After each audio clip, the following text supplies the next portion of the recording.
نجم مصري، حدوته مصرية خالصة بدأت حياتها من الصعيد، من مغاغة بالمنيا، وانتهت لقمة لاعبي كرة القدم في العالم.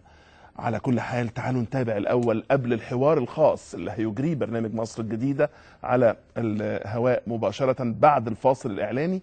هسيبكم مع هذه التغطية عن مشوار الصقر المصري أحمد حسن في تقرير داليا أبو عميرة.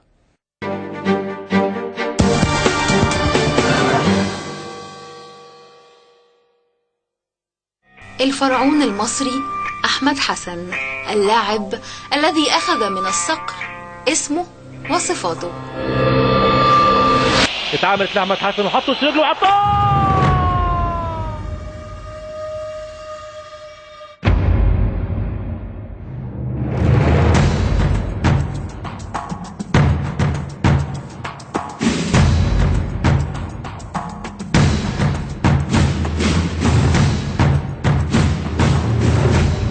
أحمد حسن أصبح عميد لاعبي العالم ب 180 مباراة دولية، تتويج انتزعه بمثابرة يحسد عليها من الحارس السعودي محمد الدعيع الذي كان حامل اللقب سابقا. أهم شيء أن تثق بنفسك، أهم شيء تثق في قدراتك وتثق أنك أنت قادر أنك أنت توصل للهدف اللي أنت عايزه. يقين في الله سبحانه وتعالى، يقين في نفسك، طموحاتك توصل ليها مهما كان وما تحاولش ان حد يوقفك. احمد حسن خبرة ومهارة وذكاء، هو اللي شاط وهو اللي سجل. مباريات دولية واهداف عالمية يصل عددها ل 32، ما يجعله هداف جيله في منتخب الفراعنة. الاستلام احمد حسن يعدي بالمهارة، فرصة الهدف الثاني.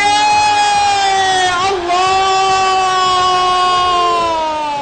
هو شاب ازهري قادم من مركز مغاغة محافظة المنيا.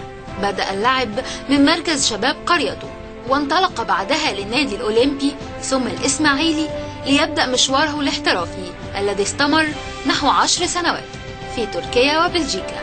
Bonpenza, die bal nog voor Hassan, schitterende goal. Bonpenza, wat een actie. أحمد حسن جمع فانيلات القلاع الثلاثة الأكبر في مصر، الحمراء والبيضاء والصفراء.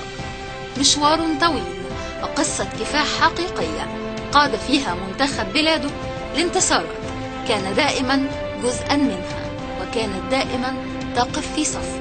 سألنا داير في خط النص بين النجوم مين بتحبه، الصقر طبعا ملك النص، بنحب مهاراته ولعبه. أحمد حسن يا حبيب الناس، كمل وعدي وشوف بحماس. برغم سنوات عمره الذي قارب على 37، إلا أن تلك السنوات لم تكن عائق لطموحه اللامحدود الذي جعله في الملعب كالزئبق ليحقق أهداف وصفها البعض بالأكروباتية التي لا تأتي إلا من رقم 17، والذي يذكر له أيضا أنه لم يتهم بسوء سلوك طوال حياته الكروية التي نتمنى أن تظل ماركة مسجلة باسم أحمد حسن.